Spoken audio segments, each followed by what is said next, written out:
Oke, selanjutnya kita akan menyiapkan database untuk SEO ya.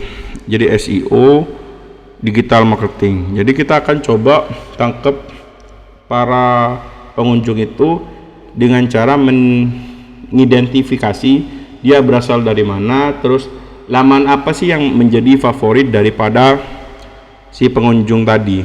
Nah, untuk itu kita siapkan dulu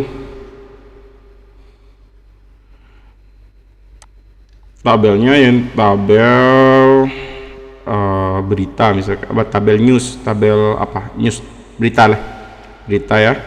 Terus kemudian kita kasih ID-nya, ini tipenya integer, kita langsung set aja di sini auto increment sebagai indeksnya primary.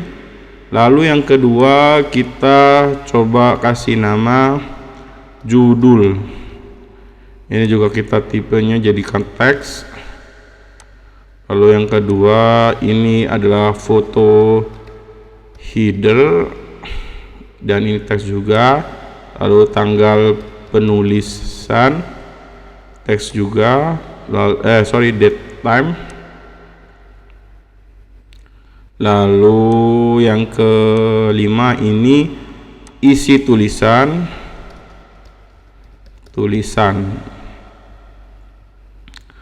Lalu yang keenam terakhir itu kategori. Oke, setelah itu kita simpan.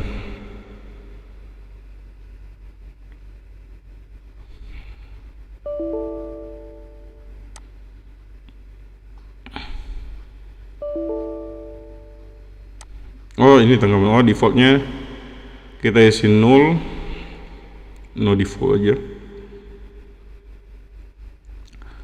Oke, setelah itu kita coba bikin tabel kategori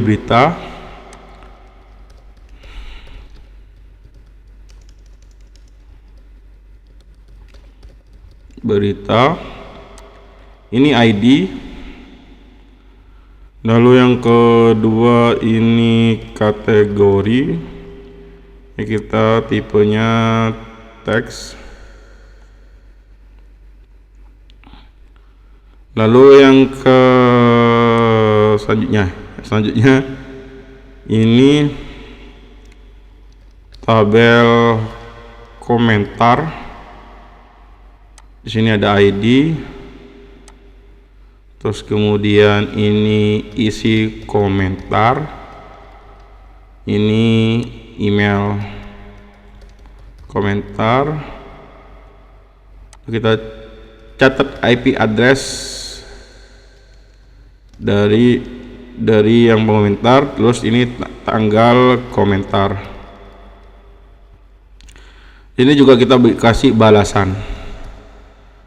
Oke, ini komentar. Ini kita pakai isi komentar tuh dengan teks. Lalu email komentator itu dia kasih teks juga. IP address kita kasih teks. Tanggal komentar kita kasih date time.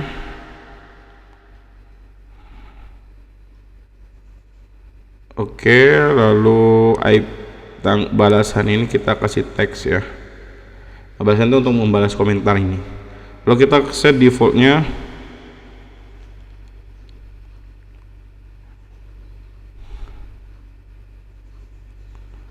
new index, lalu jadiin primary.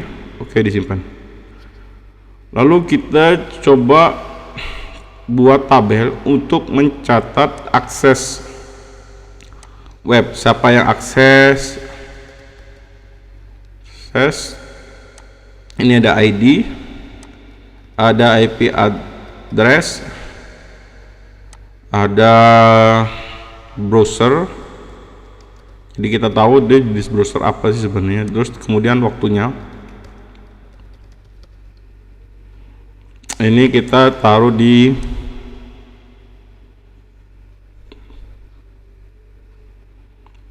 teks ya. browsernya kita ubah juga teks, IP addressnya juga sama, ini teks, kecuali si ID kita auto increment, lalu kita jadikan dia sebagai indeks juga. Oke, di save. Nah, untuk yang komentar tadi kita coba tambah statusnya, status.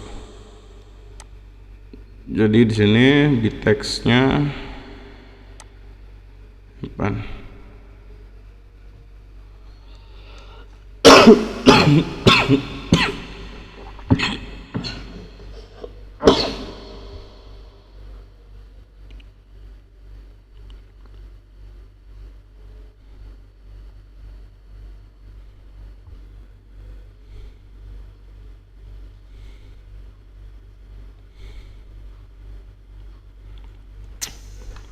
Oke, kalau sudah kita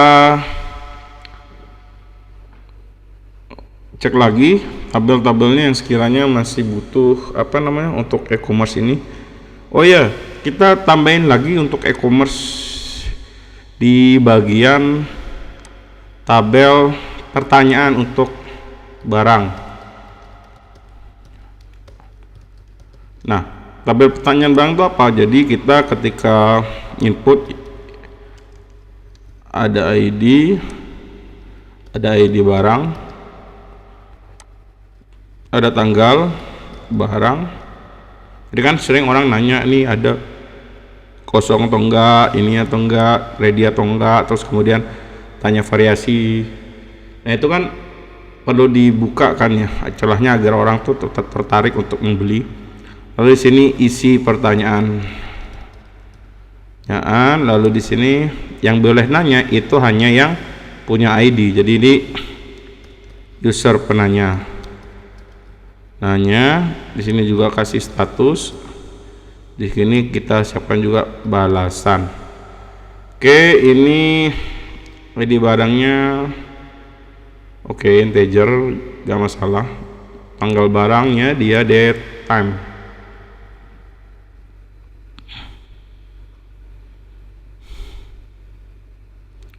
Kalau date time, isi pertanyaan, dia teks, kemudian user penanyanya juga teks, status teks, balasan juga teks. Oke, setelah itu di set di sini sebagai auto increment seperti biasa. Dan ini kalau jadikan indeks primary key untuk tabel ini. Oke, sudah jadi semua selesai. Jadi kita punya berapa tabel ini ya? Tuh 2, 3, 16 tabel ya, 16 tabel untuk persiapan aplikasinya. Jadi nanti kita akan menggunakan tabel-tabel yang tadi sudah kita buat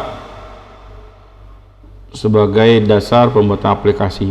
Oke. Nah, satu lagi, kalau untuk konfigurasi ini kita isikan terlebih dahulu ya. Identitas aplikasi. Jadi datanya kita tambah, misalkan nama webnya web jual beli buku, membaca, membuat kitab pintar. Nomor HP-nya misalkan kita kasih di sini 121789446. Kotanya misal kita jual ini dari Sleman, sini Yogyakarta.